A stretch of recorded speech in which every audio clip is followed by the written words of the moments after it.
Welcome to our channel. నేను నవీన్. శివాజీ గారి comments లో అనసూయ గారికి డైరెక్ట్ కౌంటర్ ఇచ్చే ప్రయత్నం చేశారు రాశి గారు. అయితే చిన్న వీడియో రిలీజ్ చేసి డైరెక్ట్ గా కౌంటర్ ఇస్తూనే దియార్ పట్టడం కూడా జరిగింది. ప్రస్తుతం ఆ టాపిక్ రోజా గారి దగ్గర వరకు వెళ్ళి రోజా గారు సారీ చెప్పాలన్న డిమాండ్స్ కూడా పెరుగుతున్న వేళ ప్రస్తుతం ఆ టాపిక్ మనతో మాట్లాడడానికి సినీ అనలిస్ట్ శ్రవణ్ గారు ఉన్నారు. సార్తో మాట్లాడతారు. నమస్తే అండి. నమస్తే అండి. రాశి గారు రోజా గారిని సారీ చెప్పాలన్న డిమాండ్ రోజు రోజుకి కూడా బలోపేతం అవుతుంది. సో ఈ పరిణామాలు ఎటు దారి తీస్తాయి? ఇప్పుడు ఆవిడ సారీ చెప్పడంతో ఈ విషయం అంతటితో సర్దుమణిపోతుందా, లేకపోతే ఎలా చూడాలి? శివాజీ గారు యాదృచ్ఛికంగా మాట్లాడినటువంటి ఆ మాటలు, ఆ తర్వాత అవి తీసుకున్నటువంటి పరిణామ క్రమాలు చూస్తే ఒక 2-3 సెక్టర్గా మారిపోయింది. అంటే ఒకటి రాజకీయ నేపథ్యంలో ఆ రాజకీయ నాయకురాలు మాట్లాడడం కానీ, టీవీ డిబేట్లో ఆమె చెప్పినటువంటి విధానం కానీ, అదంతా ఒక రకమైన చర్చ. ఇన్ఫ్లుయెన్సర్గా ఉన్నటువంటి అన్వేష్ దాన్ని మన శివాజీ గారు మాట్లాడిన దాన్ని తనకు అనుకూలంగా మార్చుకునే ప్రయత్నం చేయడం, అదొక రకమైనటువంటి ఎత్తుగడ. ఇకపోతే వాస్తవానికి అక్కడ జరిగిన చర్చ ఒకటి, శివాజీ గారు చెప్పదలుచుకున్న అంశం ఒకటి, ఆ తర్వాత శివాజీ గారు ఆ రోజు చెప్పదలుచుకున్న అంశం ఒకటి, కానీ దాంట్లో విపరీత అర్థాలు తీసి ఉమనిష్ఠుడు అని చెప్పుకొని, ఫెమినిస్ట్ అని చెప్పుకుంటూ, స్త్రీవాదం గురించి చెప్పుకుంటూ, స్వేచ్ఛను అనుకుంటూ చెప్పుకుంటూ అసంబద్ధమైనటువంటి వాదన, తిక్కవాదన, తలతిక్కవాదన ముందుకు తీసుకొస్తూ, నేను విన్నాను కూడా ఒక సైకాలజిస్ట్ కూడా మాట్లాడినప్పుడు కూడా సరిగ్గా అంటే వాళ్ళు ఏం మాట్లాడుతారో వాళ్ళకే అర్థం కానంత రేంజ్ లో మాట్లాడినటువంటి సైకాలజిస్ట్ కూడా నేను ఒకటి డిబేట్ లో చూశాను. అంటే ఆ శివాజీ గారు చెప్పింది ఏమిటి, చీర కట్టుకుంటే గౌరవం దక్కుతుందండి, ఎందుకు ఇబ్బంది పడాలి అని అన్నాడు. తప్పే, చీర కట్టుకున్నప్పుడు చీర కట్టుకుంటే రేపులు జరగడం ఏం చెప్పలేదు కదా, చీరలు కట్టుకుంటే రేపులు జరుగుతాయి లేకపోతే జరగవు అని ఏం చెప్పలే. ఉద్దేశం ఏంటి, ఒకరిని చూసినప్పుడు ఆ కట్టుబట్టు దృష్ట్యా అభిప్రాయాలు ఉంటాయని చెప్పి తప్పేం కాదు కదా. ఎవరిని చూస్తే ఎలాంటి అభిప్రాయాలు పడుతుందో, కట్టుబాట్లు, డ్రెస్ కోడ్ ఇవన్నీ కూడా ఉంటాయి కదా. అది వాళ్ళకేం తెలవదా అంటే వాళ్ళకి నిజంగా తెలుసు. కానీ విచక్షణ వెళ్ళిపోయి కావాలని వ్యక్తిగతమైనటువంటి తాత్వికవాదంతో డిబేట్లు చేసిన వాళ్ళు చాలా మంది చూసాం.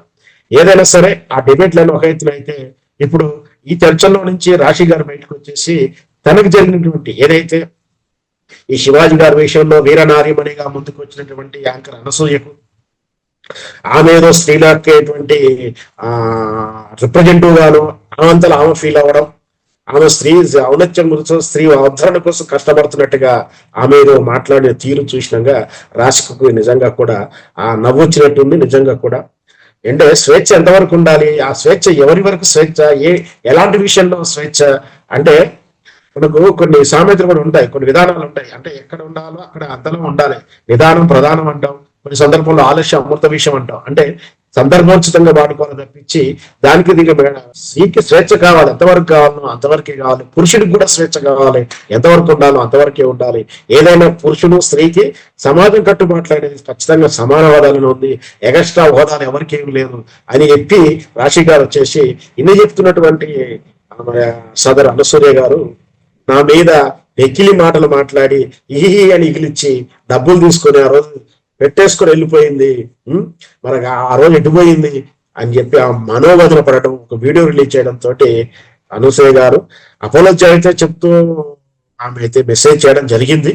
కానీ అనసూయ ఆమె చెబుతున్న దానికి వ్యక్తిగతమైనటువంటి విధానాలకు, ఆమె అవలంబించిన విధానాలకు, ఆమె రెస్పాండ్ అవుతున్న విధానాలకు పూర్తిగా వైరుధ్యం ఉంది.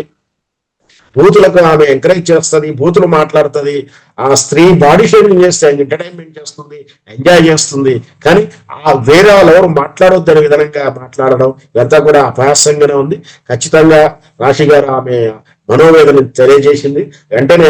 అయితే దీంట్లోనే జడ్జి రూపంలో కూర్చున్నటువంటి, అక్కడ జడ్జి స్థానంలో కూర్చున్న రోజా ప్రస్తావన కూడా చేయడం జరిగింది. సో రోజా ఒక ప్రజానాయకురాలు నుండి మహిళా రిప్రజెంటేటివ్ ఉంటే ఆమె కూడా అలాంటి బూతులు మాట్లాడడం, బూతుల్లో ఎంటర్టైన్మెంట్ చేయడం ఇవన్నీ కూడా నిజంగా కూడా ఆక్షేపణీయమైనది. ఆ రోజా గారు అంటే అనసూయ గారు అయితే సారి చెప్పి ముందుకొచ్చి తన ప్రాయశ్చిత్తాన్ని ప్రదర్శించినప్పటికీ రోజా ఇంకా స్పందించకపోవడం అనేది రాశి గారు భావిస్తున్నారని చెప్పి సోషల్ మీడియాలోనూ ఎక్కడో అయితే వినిపిస్తుంది. రోజా గారు కూడా స్పందించి ఏదో ఒక మాట అండి ఉంటే బాగుంటున్నది మాత్రం నేను కూడా ఏకీభవిస్తాను. సో గతంలో కూడా రోజా గారు ఆడవాళ్లపై, మహిళలపై ఏ విషయం జరిగినా కూడా మొదటగా ఉండి స్పందించే మహిళగా పేరు తెచ్చుకున్నారు. పార్టీకి అతీతంగా కూడా కొన్ని పర్సనల్ గా కూడా చూసాం. కానీ ఈ విషయంలో ఎందుకు ఇంత మౌనంగా ఉన్నారు? అంటే ఇప్పుడు హీరోయిన్ మధ్యలో చాప కింద నీరులాగా ఏమన్నా జరుగుతుందంటే మీరేమంటారు? అట్లనే లేదు. ఇప్పుడు ఆమె తనకు తానుగా మళ్ళీ బయటకు వచ్చి విషయాన్ని పెద్దలు చేసుకోవడం ఇష్టం లేకపోయి ఉండొచ్చు. బహుశా ఆ, ఆమె కావాలనే మౌనం వహిస్తుంది నా ఉద్దేశం.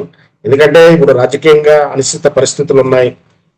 ప్లస్ ఓడిపోయి ఉంది. ఇన్ని పరిస్థితులు వస్తే మళ్ళీ అనవసరంగా ఆ విషయంలో వచ్చేసి ఆ, ఆమెకు తాము కూడా రద్దు కావాల్సిన అవసరం ఏమనిపిస్తలేదేమో బహుశా. అందుకనే రోజా గారు ఈ విషయాన్ని చూసి చూడనట్టు విన్నట్టు వదిలేసినట్టుగా భావించవచ్చు. బహుశా లేదు. ఎందుకంటే రాశి గారును రోజా గారు సమకాలిక పీరియడ్ లోనే ఇద్దరు కూడా ఒకేసారి హీరోయిన్లుగా చేసిన దాఖలాలు కూడా ఉన్నాయి. సో వాళ్ళ మధ్య పెద్దగా వ్యత్యాసం ఏమి ఉండదు కాబట్టి బహుశా పర్సనల్ గా కలిసి ఏమన్నా మాట్లాడుకున్నా బెటర్ ఏమని నా సలహా. రైట్. అయితే ప్రస్తుతం అన్సూయ గారు సారీ చెప్పారు, అంతటితో అయిపోయిందా? శివాజీ గారు కూడా సారీ చెప్పారు. సో ఈ విషయం అసలు ఎవరు ఎక్కడ స్టార్ట్ చేయకూడదు అక్కడ స్టార్ట్ చేసి పెద్ద చేశారు. అసలు ఎక్కడ స్టార్ట్ అయిందో ఆయన కూడా సారీ చెప్పారు. వాళ్ళు క్లోజ్ చేసిన తర్వాత ఇప్పుడు సైడ్ నుంచి ఏవైతే పాత్రలు ఇన్వాల్వ్ అయినాయో వాళ్ళు కంటిన్యూ చేస్తున్నారంటే మీరేమంటారు?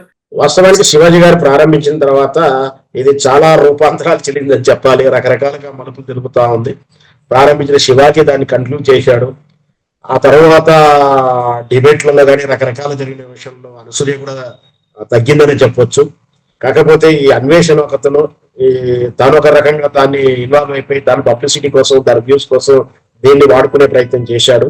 ఆ తర్వాత రోష ఆ తర్వాత రాశి గారు తనకున్నటువంటి మనోవేదన అయితే సమయం వచ్చింది గారు బయట పెట్టింది. తప్పేం లేదు. ఎందుకంటే అట్లా చెప్పితే గానీ రెండోసారి ఇంకొక హీరోయిన్ గురించి అవాకులు చవాకులు పేలకుండా ఇంకొక షోలో బాడీ షేమ్ చేయకుండా ఉండే ఉద్దేశం ఉంటుంది. కాబట్టి ఖచ్చితంగా రాశి గారు అయితే రావడం సబబే.